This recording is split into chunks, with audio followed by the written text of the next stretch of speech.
Isang mapagpalang araw sa iyo, Sir Eric, at sa masusugid na tagapakinig ng inyong YouTube channel.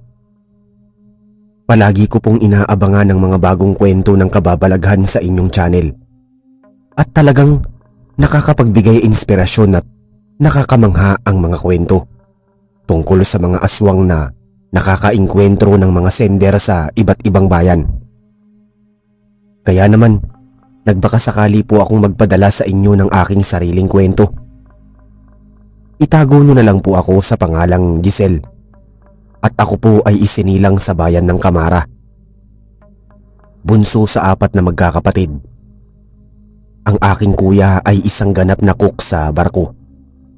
Samantalang ang sumunod sa kanya ay nagtatrabaho sa isang kumpanya sa syudad. Samantalang si Ate Kimberly naman ay nag-aaral pa lang noon sa sekundarya. Nakatira po ako malapit sa mga kabahayan. Nagtitinda po kami ng aking ina ng mga lutong ulam sa aming munting karinderya na tinatangkilik ng mga residente sa aming barangay. Maging ang mga turista at mga dayuhan ay nagtutungo sa aming karinderya upang makapag-almusal at makakain hanggang hapunan. Ang aking ama naman ay isang masikap at masipag na mangingisda. Naging simple ang aming pamumuhay sa probinsya, kung saan presko ang hangin, sariwa ang mga prutas at gulay at likas na masayahin at palakaibigan ng mga tao. Noong una ay gusto ng panganay kong kapatid na manirahan kami sa ipinatayo niyang bahay sa syudad at itigil na rin ng nanay ko ang pagtitinda sa karinderya. Gayon din ang pangingisda ng tatay ko. Wala pa kasing sariling pamilya si Kuya Rico, kaya nakapagpundar siya ng bahay sa syudad.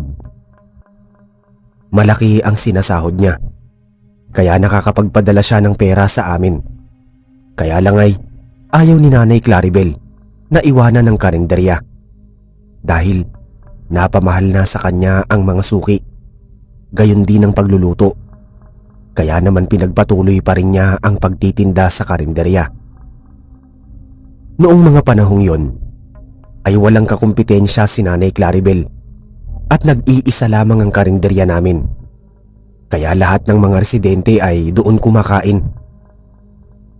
Naalala ko pa noong nasa ika-6 na baitang pa lang ako sa elementarya at malapit na akong makagraduate nang biglang may dumating na isang pamilyang galing sa baryo ng Laroso.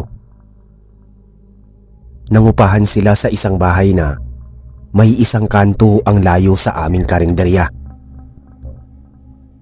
Nag-umpisa silang magtayo ng negosyo ng pagtitinda rin ng ulam na katulad ng hanap buhay ng aking ina. Ang pamilya ay binubuo ng ina na nagngangalang Aling Adelpa. Mayroon siyang 2 anak, isang dalagita at isang binata. Ang ina at mga anak nito ang nagtutulong-tulong upang makapagtinda ng mga ulam. Samantalang si Nanay Claribel ay patuloy pa rin naman sa pagtitinda ng ulam kahit mayroon siyang kakumpetensya. Tuwing Lunes hanggang Biyernes ay katuwang niya sa pagtitinda ang kaibigang si Aling Betty, pati ang anak nitong si Carlo. Pagsapit ng Sabado ay kami ni Ate Kimberly ang katuwang niya sa pagtitinda ng mga ulam. Hindi parating maraming kumakain sa karinderya. May mga pagkakataon din na nagkakaroon kami ng family bonding, kung saan nagtutungo kami sa resort at beaches. Kaya naiiwan sa karinderya si Aling Betty, pati si Carlo, para mga siwa ng aming negosyo. Mapagkakatiwalaan silang mag-ina at hindi nangungupit ng mga pinagbebentahan. Pumapasok sila sa tamang oras. Nagsisimula sila ng alas 8 ng umaga at nagsasarado naman tuwing alas 9 ng gabi. At kapag marami pang customer ay nag-o-overtime at nag-e-extend hanggang alas 10. Hanga rin ako sa dedikasyon ng mag-ina. Kahit napagod sila mula Lunes hanggang Biyernes, ay ayos lamang sa kanila at hindi sila nagrereklamo. Isang araw, may isang grupo ng mga estudyante sa sekundarya ang nagtungo sa aming karinderya upang kumain ng pananghalian. Medyo matumal noon ang mga kumakain. Pakiramdam ko ay hinahatak ni Aling Adelpa ang mga suki ng nanay ko. Pumasok ang mga dalagita sa loob ng karinderya namin at humanay sa isang mahabang lamesa habang masayang nagkukwentuhan at nagbibiruan. Buena mano dahil sila pa lang ang una naming customers kaya tuwang-tuwa ang aking ina. Umorder sila ng menudo, sinigang na baboy at paksiw. Hindi pumasok ang mag-ina sa trabaho dahil parehas silang may sakit. Nagpaalam sila sa aking nanay na hindi na muna magtatrabaho sa araw na yun. Eksaktong wala akong pasok at may mahalagang gagawin ng mga guro sa paaralan, kaya nawalan kami ng pasok. Inulungan ko si Nanay Claribel sa paghahanda at pagsisilbi ng mga ulam at kanin. Lumapit ako sa mga estudyante at ibinigay ang mga inorder nila. Maya-maya ay may narinig akong mga bulong-bulungan ng mga estudyante na di umano ay may nababalitaan silang masarap na kare-kare sa kabilang kanto, kung saan mas malambot ang karne at katakam-takamang mani. Espesyal daw ang pagkakagawa ng kare-kare at bukod doon ay mayroon pang discount, kumbaga para mas lalong maakit ang mga customer. Dagdag pa niya na nagluluto na rin ng short order na pansit at mga kakanin. Sa pagkakataong yun ay hindi na niya napigilan ng mga kabataan. Natahimik sa isang tabi ang aking nanay at lumungkot ang ekspresyon ng kanyang muka habang nagsisipag-alisa ng mga kabataan. Matapos nilang makapagbayad at umalis patungo sa kabilang kanto, inalo ko ang aking nanay at hindi ko na lang pinansin ang mga sinabi ng mga kabataan. Matapos nilang umalis ay mayroong dumating na matandang babae at umorder siya ng nilagang baboy at kanin. Binigyan ko siya ng mga inorder na pagkain pero bigla siyang nagsalita. Nagpakilala siya bilang si Aling Dolor at isa siyang kumadrona. Minsan na daw siyang nagawi sa karinderya ni Aling Adelpa. Nakinig ako sa kanya matapos niyang kumain. Batay sa kanyang kwento, kumain daw siya ng kare-kare doon. Wala daw lasa ang kare-kare, kaya humingi siya ng asin kaso nabanggit ni Aling Adelpa na wala silang asin at hindi sila gumagamit nito. Medyo nagdududa na si Aling Dolor kaya humingi naman siya ng kalamansi subalit wala ring kalamansi sa karinderya. Mabuti na lang at mayroon siyang baon sa kanyang bulsa. Pasimple niyang pinatakan ng kare-kare at bigla yung bumula. Nangitim at nabulok ang karne. Nagkaroon ng mga lamang loob ng tao ang mangkok. Tumayo mula sa kinauupuan si Aling Dolor at namilog ang mga mata niya. Naisip niyang aswang si Aling Adelpa, kaya mabilis siyang kumaripas ng takbo palabas sa karinderya nito. Simula noon ay hindi na siya dumadaan sa may kabilang kanto. Hindi ko malaman kung may katotohanan ng mga sinasabi niya pero binigyan niya ako ng ilang piraso ng kalamansi. Yun daw ang magpapatunay na nagsasabi siya ng totoo. Kapag napatakan ng mga ulam sa karinderya ni Aling Adelpa, ay siguradong mawawala ang bisa ng tagabulag nito. At makikita ko ang orihinal na anyo. Nakakasunog din ng balat ng aswang ang katas ng kalamansi kapag nadampian ng balat. Matapos niyang magsalita ay nagbayad siya at nagpaalam sa akin. Sa sumunod na araw ay naging matumal ang benta at nagkatotoo na yata ang sabi ng ilan naming kapitbahay na tuluyan na kaming nalaos sa aming pagtitinda sa karinderya at natalo na kami ng dayuhang pamilya subalit hindi ako nagpadaig. Kung marunong silang gumaya at makipaglaro sa maduming paraan, ay kaya din naming makipagsabayan sa kanila. Sa kasunod na mga araw ay nag-buy one take one kami ng mga panindang ulam at naisipan na rin naming magtayo ng mga merienda. Kaya unti-unting bumalik ang aming mga customers. Bagay na lubos na kinaiinggitan at kinaiinis ng aming kakumpetensyang tindera nang marinig ko sa mga tsismosa naming kapitbahay na inaalam daw ng tindera kung anong mga tinitinda namin bukod sa ulam sa karinderya. Isa pa sa mga ikinakataka ko nung minsan ako napadaan sa kanilang harapan ay pinanlilisikan ako ng mga mata ng buong mag-anak. Parang hindi sila pangkaraniwang tao at naguguluhan ako kung saan nanggaling ang napakarami nilang supply ng karne. Dahil araw-araw ay halos hindi sila nauubusan ng mga rekado na inilalahok sa mga ulam. Naisip ko na baka nga pumapatay sila ng mga tao at yun ang sinasahog nila sa mga ulam at espesyal na kare-kare. Mayroon pa akong nasasagap na balitang mayroong nayayanggaw sa aming lugar. Posibleng nahawaan ng pagkaaswang sa pamamagitan ng pagkain. Nakabuo ako ng delikadong ideya sa aking isip. Pinapunta ko sa aming bahay ang aking 3 kaibigang sina Patricia, Waldo at Teresa. Nagplano kaming kumain sa karinderya ni Aling Adelpa at alamin kung totoo nga itong isang aswang. Medyo kumontra ang aking mga kaibigan dahil masama daw ang mga iniisip ko. Itigil ko na daw ang ganoong uri ng plano. Kung mahuli kami ng pamilya nito ay tiyak na mapaparusahan kami. Hindi naman ako sumuko at talagang pinilit ko silang sumali sa aking mga plano sa ikatatahimik ng aming mga negosyo at maputol na din ang pagkainggit ng tindera sa pagtitinda ng aking nanay. Hindi kasi sila patas na magtinda kaya gusto kong maputol ang anumang bahid ng kasamaan ng pamilya nito sa aming negosyo. Matagal bago sumang-ayon ng aking mga kaibigan sa plano pero nagpasalamat ako dahil ikinukonsidera pa rin nila ang pagkakaibigan namin para mapapayag ko sila sa gusto kong mangyari. Binalak naming magkita-kita ng aking mga kaibigan sa aming bahay sa ganap na 7:00 ng gabi. Nagpaalam kami sa aming mga magulang upang gumawa ng group project pero ang totoo ay magtutungo kami sa karinderya ng aming kakumpetensyang tindera at magkukunwaring o order at kakain ng kare-kare.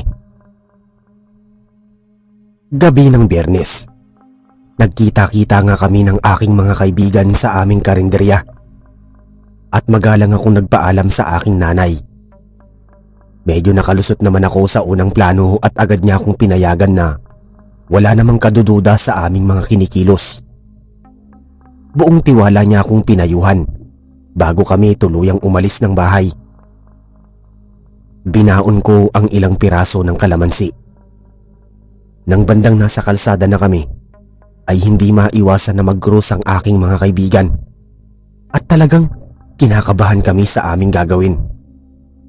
Pero nang tumapat na kami sa mismong karinderya sa kanto, ay umakto na kami ng normal. Pumasok kami sa loob ng malawak na balkonahe kung saan mayroong mahahabang lamesa na kinakainan ng mga suki. At nasa may gawing kanan naman ng kahera, gayon din ang tindera. Pagkabungad ko ay agad akong napansin ni Aling Adelpa at palihim siyang napasimangot at nagawa pa akong pagtaasan ng kilay. Medyo mukhang masungit ang inang tindera pero ayokong gumawa ng anumang eksena na magiging sanhi ng kaguluhan dahil hindi naman ako pinalaking bastos at walang respeto ng aking mga magulang. At saka, teritoryo nila ang lugawan at wala akong karapatang gumawa ng anumang karahasan ng mga oras na yon. Nagpaka-humble pa rin naman ako kahit hindi na talaga ako komportable. Umupo kami sa mahabang lamesa. Nilapitan kami ng tindera at tinanong kung anong kakainin namin. Sumagot naman ang kaibigan kong si Waldo na 4 na kare-kare at kanin ang aming o-orderin. Mabilis na inilista ng tindera ang aming order. Pero bago pa siya makabalik sa kanyang pwesto ay may mga dumating pang 2 grupo ng mga kabataan na mukhang nagbabalak din na kumain.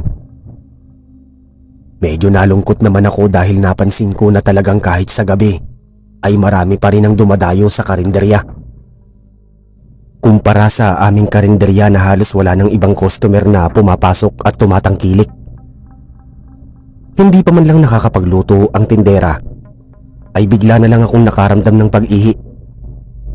Hindi na ito bahagi ng plano o pag-arte dahil talagang malapit nang sumabog ang pantog ko. Hindi kasi ako umihi sa aming bahay bago ako nagpunta sa karinderya. Eksakto pang nakasabay ko na nakaramdam din ng pag-ihi si Teresa. Kaya pinagdudahan kami ni Patricia na baka gumagawa lang kami ng palabas para matuloy ang plano. Naiinis akong nakipagtalo sa kanya at pinagbantaan ko siya na kung magpapatuloy siya sa pagdududa sa amin ay doon mismo sa lamesa kami iihi ni Teresa. Wala na namang nagawa ang mga kaibigan namin kung hindi ang paniwalaan kami kahit labag man sa kalooban nila. Nakipag-usap kami kay Aling Adelpa na kung pwede kaming makiihi sa kanilang palikuran at bigla siyang nagulat kaya lalo akong kinutuban. Kabilin-bilinan niya sa amin na maglalakad kami ng diretso at pagkatapos ay lumiko kami sa kaliwa bago lumagpas sa unang silid tulugan.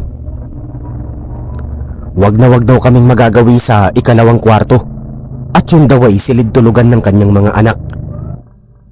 Hindi pa talaga siya nakontento at pinagtaasan pa niya ako ng kilay na parabang may masama akong intensyon ng mga oras na yon.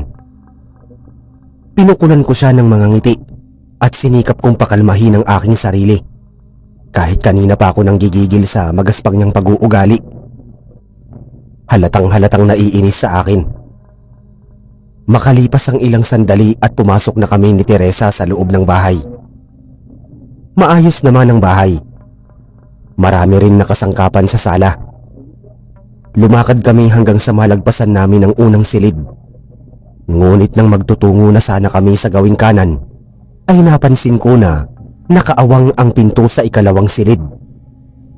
Bukas ang ilaw na tumatago sa labas. Kaya binalot ako ng matinding kuryosidad. Hinila ako ni Teresa subalit nagtungo ako sa labas ng ikalawang silid at manakanakang sumilip sa may pinto. Binubulungan niya akong umalis sa may pinto at magtungo na kami sa palikuran. Subalit, sinenyasan ko siyang tumahimik at pabayaan ako sa aking ginagawa.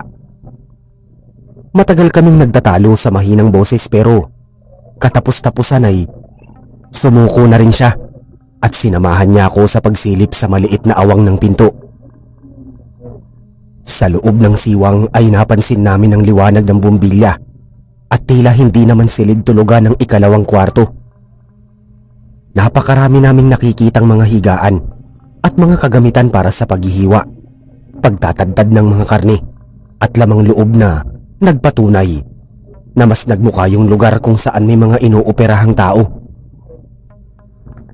Nakakasuka din ng malansang amoy sa buong paligid. Akala ko noong una ay walang tao sa loob, kaya nagtaka akong pumasok subalit biglang lumitaw sa may bandang lababo ang isang binata. Kaya napaatras ako at hinila ako pabalik ni Teresa sa kinatatayuan niya. Mabuti na lang at wala kaming natabig na kahit na anong kagamitan sa labas ng silid. Kung hindi ay nahuli na kami ng binata. Ang binata ay kalbo, mistiso at makinis ang balat. Tulad ni Aling Adelpa. Tansya ko ay nasa 20 taong gulang na siya at medyo matangkad pero mukhang suplado at wala akong mabakas na anumang kabaitan sa kanyang mga kaanyuan. Walang ekspresyon ng kanyang muka at tila brutal kung makatingin ang kanyang mga mata. Nararamdaman ko na walang awang natitira sa kalooban niya. Ibinaling ko ang aking atensyon sa ginagawa ng binata at ipinangako sa aking sarili na hinding-hindi gagawa ng anumang aksyon na makakaistorbo o makapupukaw ng kanyang atensyon. Napansin ko na nakasuot siya ng apron habang wala siyang suot na damit panloob na t-shirt. Nakamaong short siya habang nakasuot ng tsinelas. Nababahiran ng mansa ng dugo ang buong apron at napagtanto ko na marahil ay nagkakatay siya ng karne ng hayop. Subalit laking gulat ko nang masulyapan ko ang inilagak niyang ulo ng tao sa isang sisidlan sa lababo. Hinihiwa at pinuputol niya ang mahaba nitong dila. Pagkatapos, hinawakan niya at binilot sa kanyang mga kamay na nababalutan ng gloves. Hindi ko maunawaan kung anong ginagawa niya, pero sa isang iglap ay naging karning baboy ang naturang dila ng tao pagkatapos niyang buksan ang kanyang mga palad. Namangha kaming dalawa ni Teresa at halos nagkatinginan kami. Naghahanap kami ng mga kasagutan, ngunit wala kaming alam sa mga nangyari. Tila may kung anong salamangka ang ginamit ng binata upang mapaniwala kami na naging tunay na karne ng hayop ang mga bahagi ng katawan ng mga patay na tao sa may lababo. Muli kaming nanubok at sa pagkakataong yun ay hinuhugasan na niya ang pinutol-putol na karning baboy bago niya inilagay sa isang malaking sisidlan. Sa pagkakataong yun ay dinukot ko mula sa aking bulsa ang kalamansi. Kasalukuyang hinihiwa ng binata ang tiyan ng isang babaeng pugutang ulo. Kitang-kita ko ang malulusog nitong mga dibdib at flawless na kutis. Biniyak niya ang tiyan gamit ang matatalas na kutsilyo hanggang sa lumabas at pumulandit ang sumisirit nitong dugo na sumambulat sa muka ng binata. Manaka-naka niyang pinupunasan ng kanyang muka at pagkatapos ay bumabalik siya sa kanyang ginagawa. Binuklat ng binata ang mahabang hiwa sa tiyan. Dinukot niya ang laman loob nito at lumitaw ang mahabang bituka na punong-puno ng sariwang dugo. Inilagay niya sa tray ang mahabang bituka hanggang sa magmuka itong longganisa. Hindi pa natatapos ang pag-oopera sa katawan. Kumuha ng chopping board ang binata at mabilis na kinuha ang clever knife at inilahad niya ang mga daliri sa kamay ng bangkay. At walang ano-ano ay buong lakas niyang pinagpira-piraso at pagkatapos ay pinaglalagay niya sa tray kung saan naging mga dilis ang mga daliri sa kamay. Parang malalaglag ang puso ko sa sobrang kaba. Hindi ko mapigilang magpanik habang nanginginig ang aking mga kamay, subalit naaalintana ang aming panunubok nang biglang may isang malakas na tinig na tumawag ng aming atensyon. Binulyawan kami ni Aling Adelpa. Magkasabay kaming lumingon ni Teresa. Lalo pang nainis si Aling Adelpa sa amin dahil hindi kami nagsasalita. Hindi namin magawang magsalita, tila umurong ang mga dila namin at hindi kami makabigkas o makabuo ng anumang salita mula sa aming mga bibig. Nag-uumpisang manlisik ang mga mata ni Aling Adelpa at tila parang nagbabago ang alignment ng kanyang mga ngipin. Kinapitan ko si Teresa habang niyayakap din niya ako ng mahigpit. Hindi namin malaman kung anong gagawin ng mga oras na yon. Ang mas malala pa ay lumabas ng silid ang kanyang anak habang hawak ang clever knife. Nasa bandang likuran na namin ng kanyang anak at nakalahad na rin ang hawak niyang patalim. Nanganganib na ang buhay namin at anumang oras ay maaari kaming patayin ng pamilya ng tindera sa kasalanan naming ginawa. Nanginginig at maluha-luha akong nagsalita kahit nabubulol akong nagpaliwanag sa tindera. Nakiusap ako na wag niya kaming papatayin. Mananahimik kaming magkaibigan sa aming mga nakita kapalit ng kaligtasan namin. Sa puntong yun ay humalakhak ng pagkalakas-lakas ang matandang tindera at pinamukha niya sa akin nakatawa-tawa at isang malaking kalokohan lahat ng mga sinabi ko. Nawala ang kanyang matapang at may pagkasupladang muka. Mistula siyang mangkukulam na nanlilisik ang mga mata habang unti-unting nagbabago ang anyo ng kanyang pisikal na katawan. Hindi siya uto-uto na maniniwala sa mga sinasabi ko. Papalapit na siya ng papalapit sa amin habang nararamdaman ko na rin ang talim ng clever knife sa aking likuran. Gusto kong magdasal pero sa pagkakataong yun ay hindi na kami mapagbibigyang mailigtas ng milagro. Kailangan kong gumawa ng paraan para makatakas kami ni Teresa dahil hindi na ako mapalagay sa kinaroroonan namin at talagang kinikilabutan na ako sa mga mapupulang mata ng tindera.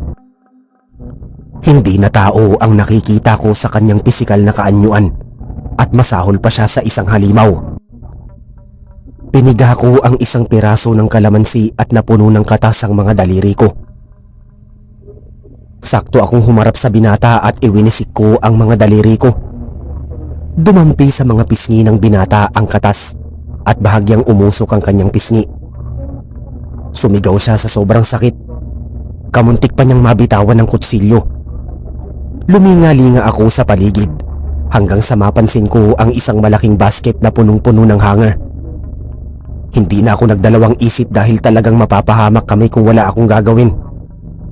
Hinila ko at itinaob ko sa aming harapan ng basket bago pa umatake sa amin ng matandang tindera. Pagkatapos nun ay ipiniga kong muli ang nadukot kong kalamansi at ipiniga ko.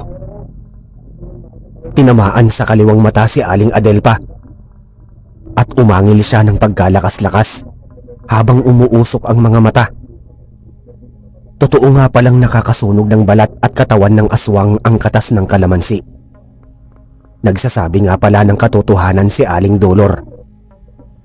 Lumingon ako at bago pa ako matadtad ng pinong-pino ng clever knife ay hinablot ko ang isang pirasong hanger at iwinasiwas ko sa mukha niya hanggang sa masundot at tamaan siya ng kaliwang mata. Kaya napaungol at tuluyan niyang nabitawan ng kutsilyo at napabagsak sa sahig. Dali-dali kaming tumakbo ni Teresa palabas ng bahay hanggang sa makarating kami sa may balkonahe kung saan nag-aabang ang aming mga kaibigan. Tumayo si Waldo at naiirita siyang sumalubong sa aming dalawa. Nagpapaliwanag na sana ako ngunit natisod ako at napabagsak ako sa lamesa kung saan natabig ko ang mga kinakain nilang kare-kare. Sumambulat ang laman nito sa lamesa at makailang beses na napatili ang ibang customer na nakasaksi sa nangyari. Samantalang napaatras naman ang aking mga kaibigan at iniwasan nilang matapunan ng kare-kare. Tinitigan ko ng husto ang mga kare-kare at nang biglang sumagi sa isip ko ang lamang loob ng mga tao. Napagtanto ko na ang kinakain pala ng mga taong tumatangkilik sa karinderya ay mga lamang loob ng tao at hindi karni ng hayop. Kaya lalo ko pang ipinagtapon ng mga baul sa sobrang takot at pangamba at pagkatapos ay sinikap kong makabangon. Nagsisigaw ako habang habol hiningang lumuluha. Hinihikayat ko silang umalis sa karinderya. Napansin ni Waldo at Patricia na umiiyak kami ni Teresa at nabahala sila dahil hindi normal ang aming mga kinikilos. Pagkatapos naming makalabas sa loob ng bahay, napakunot noo si Waldo at sinisikap niya akong pakalmahin. Tinanong niya sa akin kung anong nangyari. Tinignan kong mabuti si Waldo, gayon din ang iba ko pang mga kaibigan lalo na si Teresa na patuloy pa rin sa paghikbi habang nakayakap ng mahigpit kay Patricia. Habang ang tatlo pang kabataan na nakatingin sa amin ay nagbubulong-bulungan at naguluhan na din sa kanilang mga nasaksihan. Sinikap kong mag-ipon ng lakas ng loob at nang makahanda na akong magsalita ay bigla namang may tinig na nakialam sa aking likuran. Narinig ko ang boses ni Aling Adelpa. Hinarap niya kami sa normal nitong pisikal na anyo, gayon din ang kanyang anak na binata na nakasuot ng malinis na sando at short. Galit na galit ang matandang tindera pero magaling pa rin siyang magbalat kayo dahil pinigilan niya ang kanyang sariling magwala at magpakita ng marahas at mapanakit na mga salita. Tinignan niya akong mabuti bago siya nagpakawala ng matinding pagbabanta. Pabulong niya akong kinausap. Sinabihan niya ako na magtago na ako sa lugar na hindi ako matatagpuan dahil sinisigurado niya sa pagsapit ng hating gabi ay aatakihin niya ako sa aming bahay at idadamay niya ang aking buong pamilya. Kaya habang may oras pa ay tumakbo na kaming magkakaibigan at umalis sa karinderya. May diin pa ang pagkakasabi niya sa akin. Hindi ko magawang manlaban at talagang hindi ko makayanan na gumawa ng anumang hakbang na labag sa aking kalooban. Nakita ko na lang ang aking sarili na sumang-ayon sa mga sinabi niya. Hinawakan ako sa tagkabilang balikat ni Waldo at hinikayat ako ng aking mga kaibigan na umalis dahil malaking kaguluhan ang aming nilikha sa balkonahe. Pumayag naman ako sa gusto nilang mangyari dahil nakakaramdam na rin ako ng matinding kahihiyan sa harapan ng iba pang mga kumakain na kabataan sa isang tabi. Hindi nila mapigilang tignan kami habang nagbubulong-bulungan. Lumakad kami palayo sa tindahan habang nakatanaw sa amin ang mag-ina sa labas ng bahay. Pagkadating ko sa aming bahay ay napansin ko na nag-aabang ang aking nanay sa harapan ng aming bahay. Gayon din ang aking tatay. Nakita pala kami ng aking mga magulang na nagtungo kami sa karinderya ni Aling Delpa. Kaya kinausap nila kami sa loob ng bahay. Nasermonan kami ng paulit-ulit. At hindi ko talaga magawang sabihin ng katotohanan dahil sa pobya na aking naramdaman sa kamay ng matandang tindera. Nanatiling tikom ang aking bibig habang hindi ko mapigilang mapaiyak. Hindi rin magawang magsalita ni Teresa dahil na rin sa matinding takot. Kaya sa katapos-tapusan ay humingi na lang kami ng paumanhin sa aking mga magulang at nagpaalam ang aking mga kaibigan upang makauwi sa kanilang mga tahanan. Pagkaalis ng aking mga kaibigan ay hindi ko na nagawang makipag-usap sa aking pamilya. Dumiretso ako sa loob ng aking silid tulugan. Isinarado ko ang aking pinto at nakadapa ako ng humahagulgol sa aking kama. Sinundan ako ng aking nanay at makailang beses siyang kumakatok sa pinto subalit hindi ko siya magawang pagbuksan dahil sa halo-halong emosyon na aking nararamdaman. Gusto ko na munang mapag-isa at makalimot sa lahat ng mga nangyari. Pakiramdam ko noon ay unti-unti akong nahuhulog sa malalim na hukay at walang sino man ang maaaring makapagligtas sa akin. Hindi ko malaman kung mabubuhay pa ako sa kinabukasan kapag ipinikit ko ang aking mga mata. Ngunit sinubukan ko pa rin na magpahinga at malamang ay magkaroon ako ng sakit kung mananatili akong umiiyak sa magdamag. Subalit hindi ako nakatulog. Narinig ko na tila may kumakaskas sa bubong ng bahay. At kasabay nun ay mayroon pang umaangil. Kinabahan ako at inisip na baka aswang yun.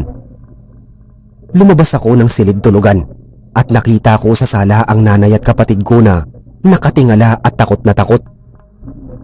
Nakita ko ang tatay ko na may dalang itak at buntot pagi. Panay ang pagmumura niya habang lumalakad patungo sa pinto ng bahay. Sumunod kaming mag-iina sa kanya. Dali-dali siyang lumabas ng bahay na galit na galit. Maya-maya ay nakalabas na kami at kitang-kita namin si Tatay Berting na may natagang aswang. Isa yung nanlilimahid na lalaking hubad na mayroong saksak sa likuran. Tumalo ng 3 aswang sa talahiban malapit sa aming bahay at naglaho sa karimlan. Biglang naglabasan ang mga kapitbahay at tinanong nila sa amin kung anong naganap.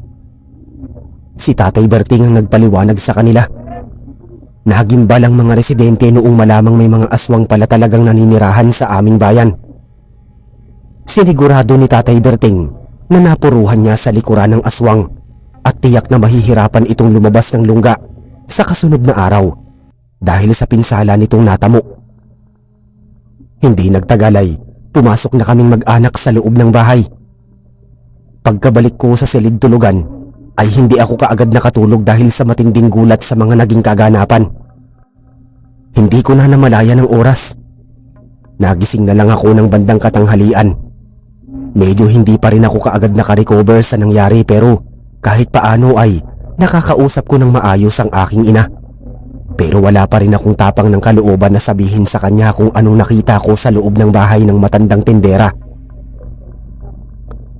Hindi pa siguro yun ang tamang panahon para lumaban ako dahil pinangungunahan pa rin ako ng matinding agam-agam na baka bumalik ang mag-anak na aswang at gantihan ako, kasabay na pagpapatayin ng pamilya ko tulad ng ginagawa nila sa mga tao na ginagawang rekado sa kare-kare at iba pang mga ulam. Kinabukasan, araw ng Lunes, ay umabsent ako dahil medyo masama ang aking pakiramdam. May nakuhang sulat mula sa barangay kapitan ng aking nanay. Inaanyayahan siya sa pagpapatawag ni Aling Adelpa, ang matandang tindera.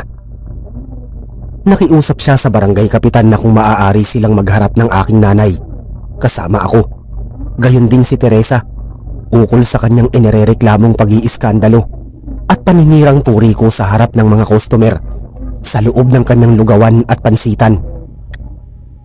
Dagdag pa noon, ang pagpapatawag sa dalawang panig ay isasagawa sa ganap na 3:00 ng hapon sa barangay hall.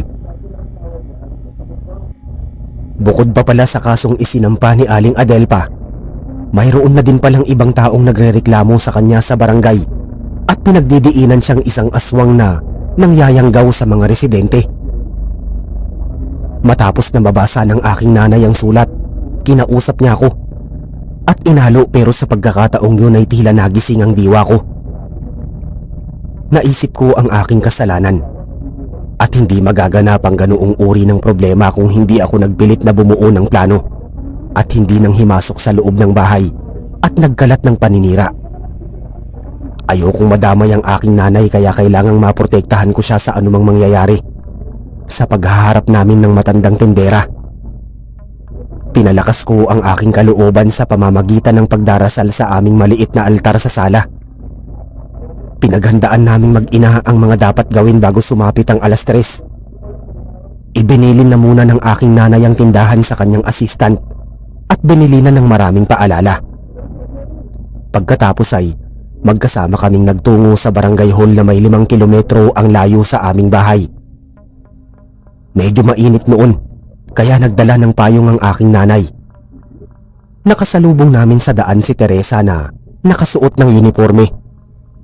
Bakas ko pa rin ang takot sa kanyang mga mata, pero sinisikap ng labanan ng kanyang nararamdaman. Pinalalakas niya ang loob ko sa pamamagitan ng mga determinadong mga salita. Naaawa ako sa aking kalagayan ng aking kaibigan dahil sa akin ay naging magulo ang kanyang buhay at nadamay pa siya sa aming problema. Kailangan kong magsabi ng katotohanan, gayon din si Teresa, dahil sigurado akong mapipilitang gumawa ng anumang dahilan ng pamilya ng matandang tindera upang manipulahin ang pag-iisip ng kaharap naming barangay kapitan. Kaya ang mga pahayag namin ng kaibigan ko ang magiging matibay na ebidensya upang mailigtas ko ang aking nanay, gayon din ang aking pamilya sa matinding kahihiyan. Kung baliktarin man kami ng matandang tindera, gayon din ang kanyang anak na binata.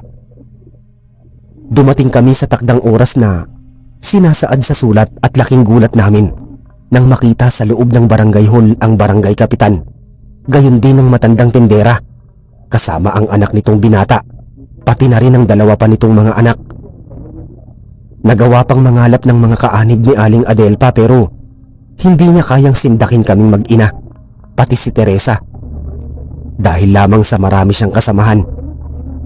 Mas malakas ang aming puwersa dahil nasa tabi namin ang gabay at proteksyon ng Diyos. Naupo kami sa kanang bahagi at habang magkakaharap kami ay pinatatamaan kami ng matatalim na tingin ng mag-ina. Pinasimulan naman ng barangay kapitan ang usapan sa isang panalangin at pagkatapos ay inilahad niya ang mga dahilan kung bakit nagpatawag ng maikling pag-uusap ang matandang tindera. Sa pagkakasalaysay niya ay naintindihan ko na ang punot dulo nito ay ang paninirang puri na walang ebidensya, gayon din ang pagtrespass sa silid tulugan ng kanyang anak. Hindi kami nagsalita. Naunang maglahad ng hinaing ang matandang tindera, partikular ang kanyang anak na binata, at napag-alaman namin na nasa Daodino pala ang kanyang asawa at nakaratay na ito, dulot ng matinding karamdaman. Nakipagsapalaran si Aling Adelpa na maghanap buhay kasama ang kanyang mga anak upang maipagamot ang asawa, hanggang sa dumating ang panahon na may isang kaibigang nang hikayat kay Aling Adelpa na magtungo sila sa aming probinsya upang makapagpatayo ng negosyo. Kaya lang sa kasamaang palad ay nakatapat pa namin sila sa aming negosyo at naging kakumpetensya pa sa customer. Sa kabila ng kanyang kwento ay pinipilit ko pa rin na maging matapang sa kabila ng kanyang nakakaantig na salaysay. Kung totoo man na talagang nagtatrabaho ang pamilya niya, ay hindi pa rin tama ang ginawa niya sa amin, partikular sa aking kaibigan. Hindi makatarungan ang mga binitawan niyang pagbabanta sa amin.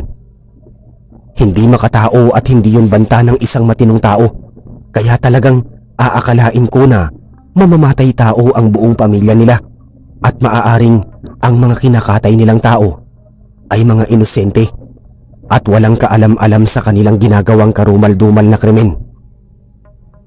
Nag-umpisa na kaming magbigay ng aming statement, pero nang dumako na ako sa pagkikwento ng aking nasaksihan sa loob ng isang silid na puno ng mga kagamitan sa paghihiwa at pagtatagtad ng karne, ay walang habas na sumabat at kumontra si Aling Adelpa. Wala siyang pakundangan na pinagduduro ako at tinawag pa akong sinungaling at batang walang modo dahil hinampas ko daw siya ng hangir sa likuran. Gumagawa pa siya ng mga katang-isip na eksena para lamang paratangan ako at gawin akong masama sa paningin ng aking nanay, gayon din ng iba pang mga nanonood sa amin. Hindi na ako nakapagpigil. Hindi naman ako pinalaking nananakit ng pisikal sa mga nakakatanda sa akin, pero hindi naman ako duwag na umaatras sa anumang laban, pati na rin sa mga taong mapang-api at mapang-abuso. Biglang dumating si Aling Dorotea at naghabla kay Aling Delpa. Nagsalita siya ukol sa ginagawang pangyayanggaw ni Aling Adelpa sa mga tao sa aming bayan. Nabanggit niya na nayanggaw ang anak niyang si Enrico matapos na paulit-ulit na kumakain ng kare-kare sa karinderya, kasama pa ang mga kabarkada nito. May kasama pala si Aling Dorotea na kabarkada ng anak niya na katuwang sa pagbibigay ng impormasyon ukol kay Aling Adelpa. Maya-maya ay nabasag ang katahimikan nang biglang tumawa ng malakas si Aling Adelpa na mukhang nang uuyam. Pinabulaanan niya ang mga sinasabi ni Aling Dorotea, pati ng kasama nitong binata. Malinis daw ang kanilang konsensya at hindi sila pumapatay ng mga tao. Hindi pa rin kumbinsido ang barangay kapitan at hindi niya malaman kung paano paniniwalaan na naging karne ng hayop ang mga karne ng tao. Gusto sana niyang paniwalaan ang mga sinabi ng matandang tindera, pero nakakasigurado siyang nagsasabi kami ng totoo, partikular si Aling Dorotea at ang kasama nitong binata. Kaya bago pa gumawa ng gulo ang matandang tindera laban sa amin ay pinakiusapan namin ang kanyang pamilya na makipagtulungan na magpaimbestiga sa mga pulis upang masiyasat ang loob ng kanilang bahay. Bagay na pinaunlakan naman ni Aling Adelpa at tinanggap niya ang aming hamon. Subalit nagbanta siya na kung walang makitang anumang ebidensya ang mga pulis na may patay na tao sa loob ng kanyang tirahan, ay makikipag-areglo kami. At hinding-hindi na siya gagambalain at hahayaang magtinda sa kanilang pwesto. Sa puntong yun ay nakipagkasundo kami sa kanila at doon natapos ang aming pag-uusap, ngunit pagkalabas namin sa barangay hall ay pinanlilisikan kami ng mga mata ng buong pamilya ni Aling Adelpa at pinagbantaan na naman kami sa isang nakakatakot na tinig. Maghanda daw kaming mag-anak at hindi kami sasantuhin ng kanilang pamilya. Saad ng binatang anak ni Aling Pilomena habang nakakuyom ang kanyang mga kamao. Napansin ko na tila may mahaba itong sugat sa bandang likod. Indikasyon na ang lalaking yun ang nasaksak ng tatay ko. Dali-dali kaming umiwas ng tingin sa kanilang pamilya at halos natitisod kami sa simentadong daan habang mabibilis na naglalakad patungo sa aming bahay. Hindi ko matagalan ang mga tingin sa amin ng binatang anak ni Aling Adelpa dahil mukha siyang walang kaluluwang mamamatay tao at sa tingin ko ay talagang gagawin niya ang kanyang mga sinabi at hindi siya magdadalawang isip na hanapin at patayin kaming lahat. Pagkadating namin ng aking nanay gayon din ni Teresa sa bahay ay saka pa lang kami nakahinga ng maluwag. Nakita kami ni Aling Betty na parang nakaengkwentro kami ng multo sa daan dahil namumutla kami sa sobrang takot at naliligo sa pawis. Tinanong niya kami kung anong nangyari pero hindi kami sumagot. Bagkus ay hinayaan naming mahimasmasan at pagkatapos ay bumalik kami sa dati. Natagpuan namin na kumakain sina Waldo at Patricia ng ulam sa isang mahabang lamesa. At nang mapansin nila na papasok kami sa loob ay sinalubong nila kami na may ngiti sa kanilang mga labi. Kinausap kami ng aking kaibigan at ipinaliwanag namin ang buong pangyayari sa naging usapan sa barangay hall. Nakisimpatya naman sa amin ang aking mga supportive na kaibigan. Ibinalita pa nila na nag-aalala sa akin ng aming advisor dahil nalaman nito kung ano ang pinagdadaan ng problema ng aking pamilya. Pinakiusapan pa niya ang mga kaibigan ko. Nahikayatin akong pumasok sa klase dahil nalalapit na rin ang araw ng aming pagsusulit at maraming aralin ang kanilang pag-aaralan at isaulo. Dagdag pa nila na nagpagamot sila sa albularyo sa nakaraang araw dahil masama ang mga pakiramdam nila. Kamuntik na pala silang mayanggaw at totoong mga karni ng tao ang sahog sa kare-kare ni Aling Adelpa. Pagkatapos ng nangyari sa barangay hall, gayon din sa naging pag-uusap namin ng aking mga kaibigan, ay naisipan ko na bumalik ako sa pagpasok sa paaralan. Marami na rin akong mga nakaligtaang aralin at nakakasiguro ako na nagkaroon na din kami ng mga quizzes at recitation na maaaring ikabagsak ng aking mga nota kung magtutuloy-tuloy akong lumiban sa klase. Araw ng Miyerkules. Pagkagaling ko sa paaralan ay nagulat ako nang mapansin sa may bandang kanto sa mismong labas ng bahay ng aming inggiterang kapitbahay ang mga pulis.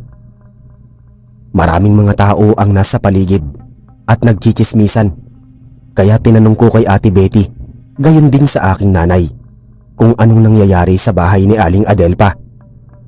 At napag-alaman ko na nagkaroon ng search of warrant ang mga pulis. Ukol sa aking pagpaparating na di umano, ay may natagpuan kaming mga bangkay sa loob ng silid-tulugan ng anak ni Aling Delpa. Subalit laking gulat ko na wala ni isang patay na tao ang nakita ang mga pulis sa loob ng bahay na yon. Nakakasiguro akong ginawa ng paraan ng pamilya ni Aling Adelpa ang mga ibinibintang namin sa kanila upang mapatunayan na wala silang kasalanan at walang matibay na katotohanan ng mga akusasyon ko laban sa kanila. Sa puntong yun ay bigla akong kinilabutan. Sumagi sa isip ko ang mga pagbabanta ng anak na binata ng matandang tindera. Anumang oras at araw ay pwede nila kaming salakayin at patayin. Naisip ko na magsumbong sa mga pulis, pero pinigilan ako ng aking nanay na baka ikapahamak ko ang aking gagawin. At isa pa, hindi nila ako paniniwalaan base lamang sa mga sinasabing pagbabanta sa akin ng anak ni Aling Adelpa. At ang masaklap pa, ay mapahiya pa ako sa mga sasabihin ko. Pero sa palagay ko, ay yun ang mabisang paraan upang mailigtas namin ang mga sarili laban sa pamilya ng mga mamamatay tao. Ayoko rin naman na mapahamak ang aking buong pamilya. Ngunit sino pa ba ang may kakayahang tumulong sa amin kung hindi mga alagad ng batas? Kaya walang ano-ano ay naglakas loob akong magtungo sa istasyon ng pulis dahil hindi ko na naabutan ng mga pulis sa labas ng bahay ng matandang tindera. Nagtungo ako ng bandang 6:00 ng hapon at inabutan ko na abala ang mga pulis sa mga nakahanay na mga taong may appointment at may mga inihahablang kriminal. Inabot ako ng 1 oras bago ako kinausap ng hepe at ng kasamahan nitong pulis. Hindi pa nila ako pinaniniwalaan dahil wala naman daw silang nakitang anumang ebidensya na magpapatunay na kriminal at pumatay ng tao ang pamilya ni Aling Adelpa. Ngunit sa katapusan ay pinaunlakan na din nila ako na magtungo sa bahay ng matandang tindera dahil sa matinding awa sa pagmamakaawa ko sa kanila. Kalahating oras pagkatapos ng 7:00 ay nagtungo kami sa bahay ni Aling Adelpa. Sunod-sunod ang pagkatok ng mga pulis sa pinto. Subalit walang sumasagot. Nabanggit naman ng isang kapitbahay na lumabas ang kanyang buong pamilya at tila mga nagmamadali na parang may mahalagang pupuntahan nang tanungin siya ng mga pulis kung nalalaman niya kung saan nagtungo ang mag-anak. Ay umiling ang kapitbahay.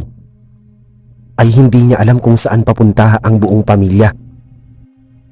Tuluyan na akong nawalan ng pag-asa at inisip ko na marahil ay naggayak na sila paalis sa aming bayan. Hindi na rin nagpilit ang mga pulis at pinayuhan na akong makauwi dahil wala na rin namang saysay kung magpipilit pa akong magreklamo. Lalo pat wala na ang mga salarin. Nagpasalamat na lang ako. At nang bandang hihiwalay na ako sa kanila, ay nakasabat kami sa daan ng mag-iina na patungo sa bahay ni Aling Adelpa, na tila mga humahangos at galit na galit. Nagulat pa kami nang biglang sumugod ang ina ng 2 dalagitang anak sa mismong pinto ng bahay. Inawat siya ng 2 pulis at tinanong kung anong pakay nito, at basta na lang sumusugod ng walang dahilan. Nagtimpi ang matandang babae at ipinaliwanag niya ang kanyang hinanakit.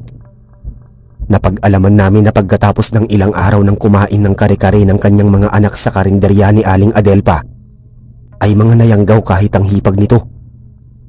Hindi daw nila maipaliwanag kung paano yun nangyari, kaya naisipan na nilang ipatawag sa barangay ang buong pamilya nito. Naunahan na lang daw namin sila, kaya inisip nila na baka naparusahan na ang mag-anak, subalit pagkatapos ng pangyayaring search warrant ay hindi daw sila makapaniwala na inosente ang buong pamilya. Kaya minabuti na daw nilang kumprontahin ng mag-anak, kaya sumugod sila sa bahay nito. Napakinggan na daw niya ang statement ko sa barangay kapitan at napagtanto niya na marahil ay ang tinderang si Aling Adelpa, gayon din ang kanyang pamilya, ay nabibilang sa mga aswang, at ang rekadong karne na kinain daw ng mga anak ng matandang babae ay hindi karne ng mga hayop, kundi karne ng tao. May kapangyarihan daw ang mga aswang na ibahin ang anyo ng mga karne ng tao at gawin itong anyong isda, manok, baka at baboy.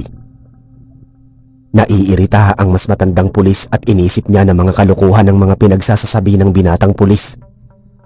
Wala daw nabubuhay na ganoong klase ng mga nilalang, at sa paanong paraan nababago ng mga aswang ang karne ng hayop. Hindi naman maipaliwanag ng binatang pulis, kaya lalo na siyang hindi pinaniwalaan nito. Inayuhan ng matandang pulis na sumama na sa kanila sa presinto ang mag-ina at doon na mismo maghabla ng kaso. Samantalang ako naman ay pinayuhan na muna nilang umuwi sa aming bahay, at kapag bumalik ang mag-anak ni Aling Adelpa ay saka pa lamang kami babalik upang kausapin ng mga ito ukol sa pagbabanta sa aming mag-ina. Naglakad ako sa kahabaan ng daan bago sumapit sa aming bahay. Sinalubong ako ng matinding kadiliman sa loob ng bahay. Binuksan ko sa sala ang ilaw at tumambad sa aking harapan ang nagkalat na mga gamit. Nakataob ang mga sopa habang nagkalat ang mga papeles, gayon din ang nabasag na babasaging kagamitan na nagkapira-piraso, at nabasa ang buong sahig. Nagmistula kaming pinagnakawan ng akyat bahay gang, kaya kinilabutan ako ng husto. Tumakbo ako sa bawat silid tulugan at nagsisigaw ako.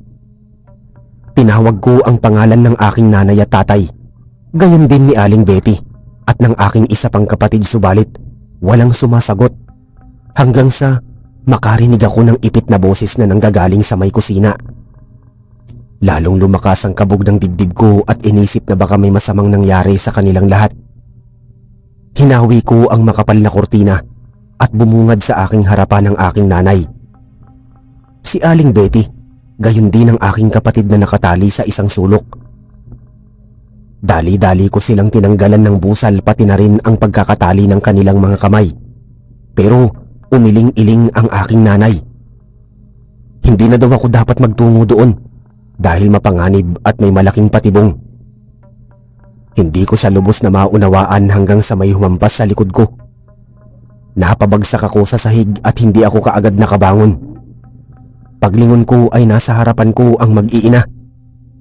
Hawak ng binata ang clever knife habang nasa anyo siya ng isang aswang.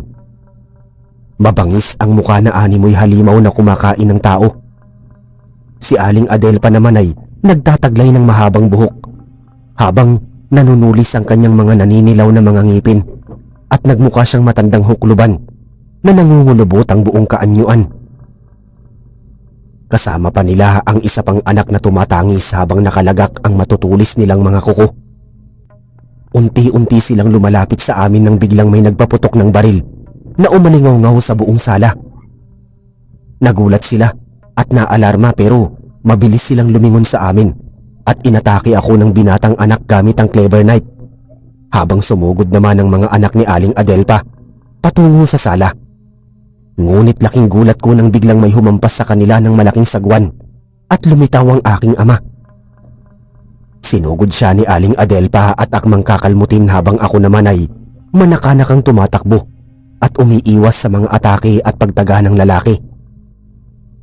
Tinulungan ako ng aking kapatid, subalit nasiko siya sa mukha ng lalaki, kaya bumagsak siya sa sahig. Nahiwa naman sa braso si Aling Betty at lumikha yun ng kaunting patak ng sariwang dugo. Sa pagkakataong yun ay nahagip ako ng kutsilyo. Nawalan ako ng balanse hanggang sa bumagsak na rin ako sa sahig. Gumapang ako palayo, subalit nasa bunutan ako ng binatang lalaki. Iwinasiwas niya sa ere ang patalim hanggang sa makarinig ako ng dalawang magkasunod na putok ng baril. Nakakabingi at halos mawala ang ulirat ko sa matinding epekto nun. Nilingon ko ang binatang lalaki at may tama ito sa kaliwang balikat. Namataan ko sa di kalayuan ng bagitong pulis na nagsalaysay ukol sa aswang. Katulong niya ang aking ama. Sinabuyan nila ng asin ang mga pagmumuka ng isa pang anak ni Aling Adelpa bago pinuruhan ng malaking sibat sa tagiliran ng matandang tindera. Halos manginig kami ng aking nanay sa sobrang takot. Umiwas kami sa binatang lalaki na nakabawi ng lakas. Subalit inabot siya ng kamalasan nang biglang may tumarak na matulis na kawayan sa kanyang ulo. Sumirit ang dugo nito bago siya tuluyang napalugmok sa sahig. Nagsigawan kaming lahat at sinikap namin tumakbo sa kinaroroonan ng aking ama hanggang sa magsipagtakbuhan sina Aling Adelpa, gayon din ang kanyang mga anak. Sinira nila ang aming backdoor at doon sila manakanakang tumakas. Hinabol namin sila, subalit bigla na lang silang naglaho sa aming likod bahay.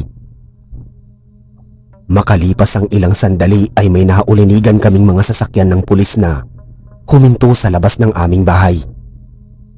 Nagtungo ang bagitong pulis sa labas ng bahay at inanyayahan na pumasok ang mga kasamang pulis.